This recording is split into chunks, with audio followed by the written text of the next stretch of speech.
Bonjour à tous, c'est Claire, bienvenue dans cette vidéo où je vais vous présenter un jeu de cartes qui s'appelle Runes for Modern Life. Donc les runes pour la vie moderne, je vous l'ai déjà montré je crois à l'occasion d'un vlog. Et donc on a le titre des cartes de divination, on va dire anciennes, pour les dilemmes d'aujourd'hui. Donc on a cette idée de rencontre entre le monde ancien et le monde d'aujourd'hui. Donc vous voyez d'ailleurs que les illustrations sont assez modernes. Donc c'est un jeu qui est seulement en anglais, on ne l'a pas en français, mais il est assez, je trouve, l'écriture est assez simple, donc il est assez facile à comprendre. Alors donc, qu'est-ce qu'on a derrière? Reconnectez-vous avec votre intuition. Les runes sont un système ancien de divination qui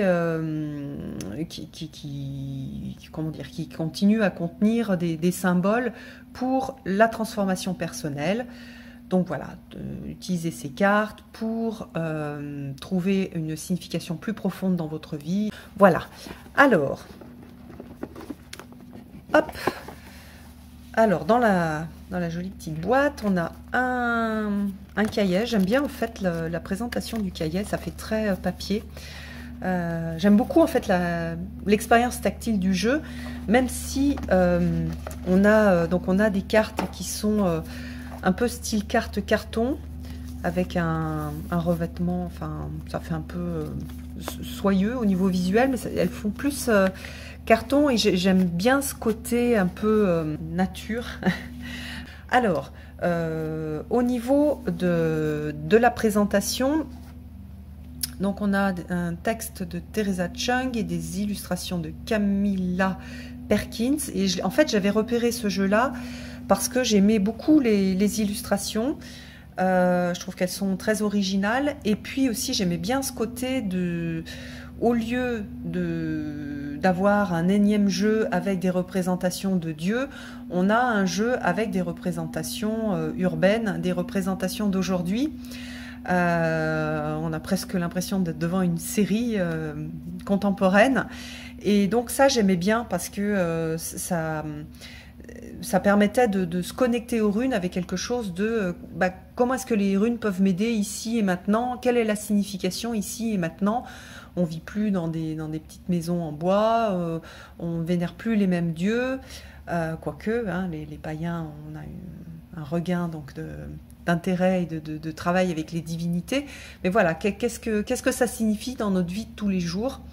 Et voilà, donc c'est ce qui m'avait vraiment séduite. Puis en plus, c'est pas un éditeur qu'on a l'habitude de voir, donc j'aime bien aussi aller voir ce que font tous les différents éditeurs et pas forcément les gros éditeurs que l'on peut voir aujourd'hui. Alors, donc on a une petite introduction, on a les origines, on a l'explication donc des trois familles de runes, hein, voilà, les runes sont classées en 3 familles, donc ça c'est assez traditionnel. Comment est-ce qu'on va utiliser les runes? Des propositions de tirage assez classiques aussi, hein, passé, présent, futur, un tirage en 5 cartes, un tirage en 7 cartes qui permet de mieux d'avoir plus d'infos que dans le 3 cartes classique. Voilà, il y a un tirage aussi au niveau du chemin de vie, avec des idées de réincarnation, karma, et comment est-ce que le karma de notre vie précédente influence sur la vie d'aujourd'hui. Si elle est intéressante. Il y a un tout petit mot sur les runes liées, avec des exemples.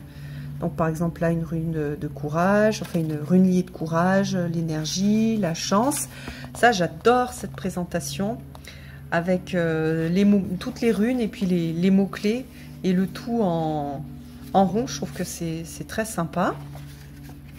Et puis ensuite, on a pour chaque rune l'illustration. Donc ça, c'est important comme les illustrations sont assez originales. Donc on a l'illustration en grand, le nom de la rune, le tracé de la rune, la prononciation, c'est sympa aussi, la signification. Et puis après, on a un texte qui est extrêmement contemporain en fait. Donc c'est pas donc vous voyez que celle-ci c'est la rune de la prospérité. Donc on voit voilà quelqu'un qui vit dans l'abondance. Donc là, on a l'idée de force avec un personnage qui fait de la musculation. Ici, le côté de l'épine, de la défense. Donc voilà, on a aussi la protection.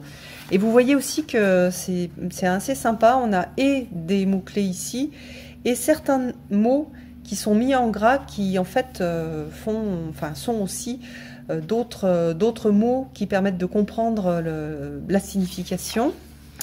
Oui, ce que j'ai oublié de vous dire, c'est qu'il y a aussi à quoi correspond la rune au niveau de la lettre de l'alphabet. Parce qu'avant tout, la rune, c'est une lettre d'alphabet.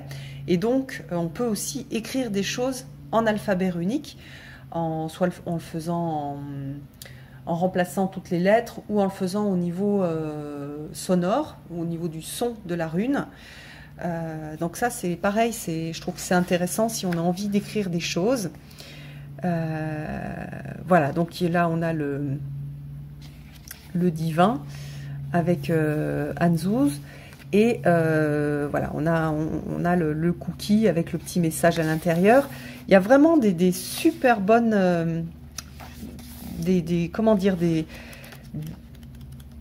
illustrations que j'ai trouvées vraiment bien trouvées, bien choisies. Et puis j'aime bien les personnages, j'aime bien tout ce qui est représenté. Alors c'est un jeu qui est très inclusif, sans que ce soit aussi quelque chose de forcé. Donc j'aime bien aussi ça. Je le trouve vraiment très très chouette et j'ai eu un énorme coup de cœur pour ce jeu-là. Alors je vais vous montrer les cartes. Donc on a des cartes qui sont des cartes un peu de taille d'oracle. Si on prend par exemple Message de ton âme, on a à peu près on a même exactement la même taille. Donc taille carte oracle. Un traité mat, des cartes très épaisses. Alors là, je vous déconseille de les mélanger comme on peut le faire au poker. Avec, j'aime bien le dos. Voilà. Et puis à chaque fois, on a une illustration qui est super colorée. Et je trouve que par exemple pour des débutants, c'est certainement un des jeux que je trouve le plus réussi, parce qu'on a on n'a pas besoin d'explication. Là, qu'est-ce qu'on voit? Une personne qui a pris l'avion, tout de suite on a cette idée de voyage avec Raido, de déplacement. Donc voilà, c'est plus facile pour retenir en fait la signification de la carte. Là on voit la lumière au bout du tunnel. Donc voilà, on a vraiment là le cadeau, on le voit directement. Donc là on a l'idée de joie. Comment est-ce qu'elle a? Je me souviens plus. Joie, plaisir, le succès, l'harmonie, le fait d'être optimiste. Voilà, on a quelque chose de un peu flamboyant que j'aime bien. Voilà, celle-ci je l'adore. Mais c'est bien la rune. Donc on n'a pas de... Pareil, là on a des réfugiés. Donc on comprend en fait... Elle a adapté en fait les mots, les thèmes des runes au monde d'aujourd'hui. Voilà, Isa, avec cette Isa, c'est la glace, c'est ce qui est figé. Eh bien, on a l'embouteillage aujourd'hui. Ce qui nous fiche, par exemple, c'est l'embouteillage. C'est vraiment une image, je trouve une image super bien faite. Voilà, là, avec le moment de la récolte avec Gera, hein, ça correspond à l'année, au cycle de l'année, mais plutôt dans l'optique de ce qu'on obtient à la fin. Donc là, j'adore. Voilà, et en plus, là, on a un jardinier ou une jardinière qui fait pousser des plantes sur le toit d'un immeuble, et j'aime vraiment beaucoup, cette carte. Donc voilà, on a des choses qui sont super intéressantes, et des représentations que je trouve très sympas. Il y a un côté très joyeux. Alors ça va être moins comment dire, peut-être certaines personnes vont le trouver moins mystique. On a moins le côté mystique et plus le côté développement personnel et message pour la vie de tous les jours. Donc voilà, il a été fait pour ça, donc il remplit très très bien sa fonction. Regardez comme c'est joli. Il y a beaucoup malgré tout, de gens. Ouais, il y a de la gentillesse, il y a de la douceur dans les cartes, et il y a de la joie, il y a vraiment une belle énergie, et une énergie qui est un peu internationale aussi. Vous voyez qu'on on va avoir des couleurs de peau différentes, des types de traits différents. On a eu des croyances aussi différentes. J'aime beaucoup. C'est vraiment un jeu qui est ouvert et dans lequel on peut se retrouver. Il y a plein de tolérance, plein d'espoir aussi. Et puis voilà, il soulève aussi des problématiques contemporaines. Donc vraiment, je l'aime beaucoup. Voilà, c'est gros coup de cœur pour moi. J'ai eu le coup de cœur au niveau visuel, et puis ensuite tout l'esprit derrière les cartes, je trouve vraiment très très très intéressant, et j'adore en fait le travail qu'on fait, et la personne qui a écrit les textes et la personne qui a fait les illustrations. Voilà, j'espère que ça vous inspirera, et puis c'est une façon aussi de rentrer dans le monde des runes, je trouve plus facile. Donc c'est voilà, c'est une chouette sortie, c'est assez récent. Quand est-ce qu'il est sorti? 2020, vous voyez, donc il est tout neuf.